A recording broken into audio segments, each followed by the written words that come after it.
Hello hi అండి, అందరికీ నమస్కారం. ఈరోజు కరెంట్ అఫైర్స్ ఏంటంటే రిలయన్స్ జియో సంస్థ ఇటీవల ప్రారంభించినటువంటి కృత్రిమ మేధస్సు వేదిక పేరేమిటి?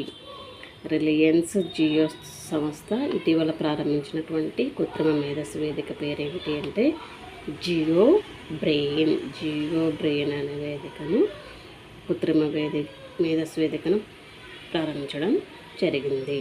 నెక్స్ట్ వన్ వచ్చేసి బీహార్ రాష్ట్ర విపత్తుల నిర్వహణ అథారిటీ వ్యవసాయదారులకు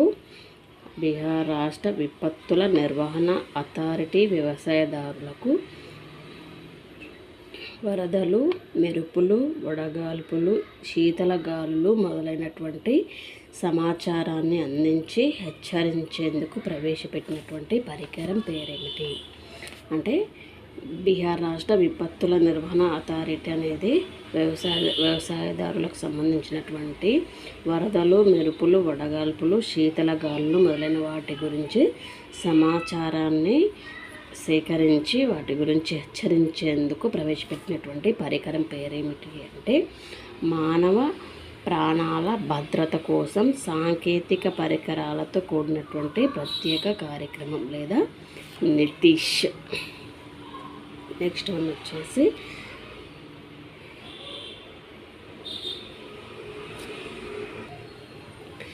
Nitish novel initiative technological intervention for safety of human life.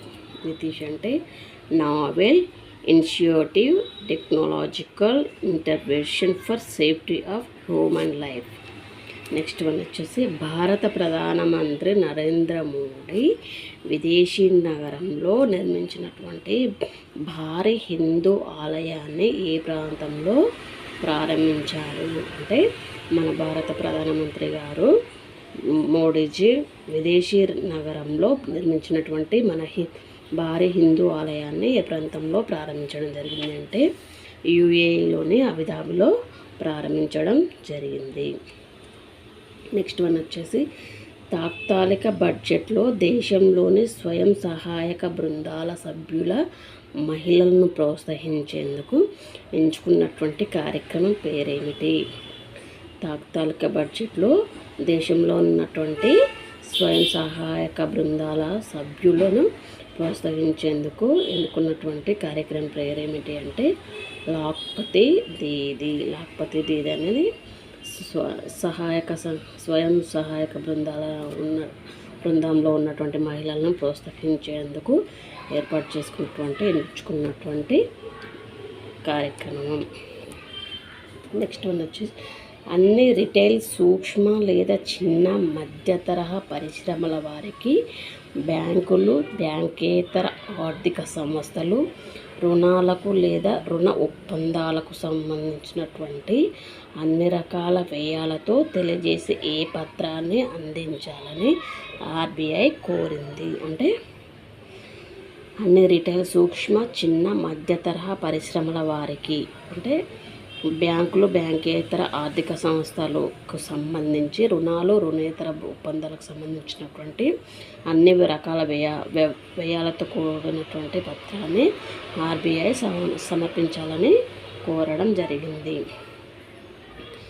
ఏ పత్రం అంటే కీలకమైన వాస్తవాలు ఉన్నటువంటి పత్రం అంటే key fact statement. Next one వచ్చేసి దాదాపు నగరంలోని అన్ని వీధులలోనూ 30 కిలోమీటర్స్ లేదా 20 మైళ్ళ వేగ పరిధిని స్పీడ్ లిమిట్ మాత్రమే అనుమతించేందుకు నిర్ణయం తీసుకున్నటువంటి మొట్టమొదటి ఇటలీ నగరం ఏది? దాదాపు నగరంలోని అన్ని వీధులలోనూ 30 కిలోమీటర్స్ లేదా 20 మైళ్ళ వేగ పరిధిని మాత్రమే అనుమతించేందుకు నిర్ణయం తీసుకున్నటువంటి మొట్టమొదటి ఇటలీ నగరం ఏదంటే బొలోగ్నా అనే నగరం తీసుకోవడం జరిగింది. నెక్స్ట్ వన్ వచ్చేసి ఆఫ్రికా దేశమైనటువంటి కాంగోలో తొలిసారిగా ప్రధానమంత్రి ఎవరు నియమితులయ్యారు? ఆఫ్రికా దేశమైనటువంటి కాంగోలో తొలిసారిగా ప్రధానమంత్రి ఎవరు నియమితులయ్యారు అంటే జూడిత్ సుమిన్వా గారు నియమితులవ్వడం జరిగింది.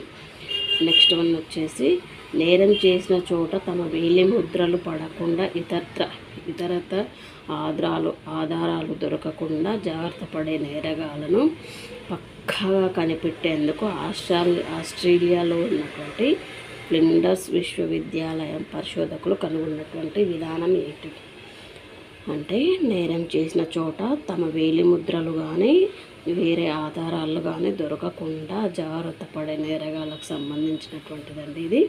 ఆస్ట్రేలియాలోని ఫ్లిండర్స్ విశ్వవిద్యాలయం పరిశోధకులు కనుగొన్నటువంటి విధానం ఏంటి అంటే, నేర ప్రదేశంలో గాలిలో నుంచి మానవ డిఎన్ఏను సేకరించి విశ్లేషించడం ద్వారా నేరగాళ్లను పట్టుకోవడం జరుగుతుంది. నెక్స్ట్ వన్ వచ్చేసి గ్రో పోర్టల్ దేనికి సంబంధించింది అంటే వ్యవసాయ అడవుల పెంపకానికి సంబంధించింది. నెక్స్ట్ వన్ వచ్చేసి ఉన్నతి పారిశ్రామిక పథకం 2024 లక్ష్యం ఏది? ఉన్నతి పారిశ్రామిక పథకం యొక్క 2024 లక్ష్యం ఏమిటి అంటే, ఈశాన్య భారత రాష్ట్రాల్లో పరిశ్రమలను అభివృద్ధి చేసి ఉద్యోగ కల్పన పెంచడమే దాని యొక్క ఉన్నతి పారిశ్రామిక పథకం యొక్క లక్ష్యము. నెక్స్ట్ వన్ వచ్చేసి ప్రధానమంత్రి సామాజిక ఉత్థాన్ రోజ్గార్ ఆధారిత జన కళ్యాణ్ పోర్టల్ లక్ష్యం ఏమిటి అంటే, ప్రధానమంత్రి సామాజిక ఉత్థాన్ రోజ్గార్ ఆధారిత జన కళ్యాణ్ అంటే సూరజ్ పోర్టల్ లక్ష్యం ఏంటి అంటే, సామాజికంగా వెనుకబడినటువంటి తరగతులు, షెడ్యూల్ కులాలు, తెగలు, అణగారిన వర్గాల ప్రజలకు సంబంధించి ఆర్థికంగా సాధికారత అందించడం దీని ప్రధాన ఉద్దేశం. ఇదండి ఈరోజు కరెంట్ అఫైర్స్. ప్లీజ్ షేర్ చేయండి, లైక్ చేయండి, ఛానల్ని సబ్స్క్రైబ్ చేసుకోండి. మీరు ఇచ్చే లైక్ వల్ల వీడియో అనేది మరికొంతమందిని రీచ్ అయ్యే అవకాశం ఉంటుంది కాబట్టి ప్లీజ్ లైక్ చేయండి. ఈ వీడియోని ఫ్రెండ్స్, రిలేటివ్స్ ఎవరైనా ఉన్నారో వీడియో అనేది షేర్ చేయండి, వాళ్ళకు కూడా యూస్ఫుల్గా ఉంటుంది. Thank you so much.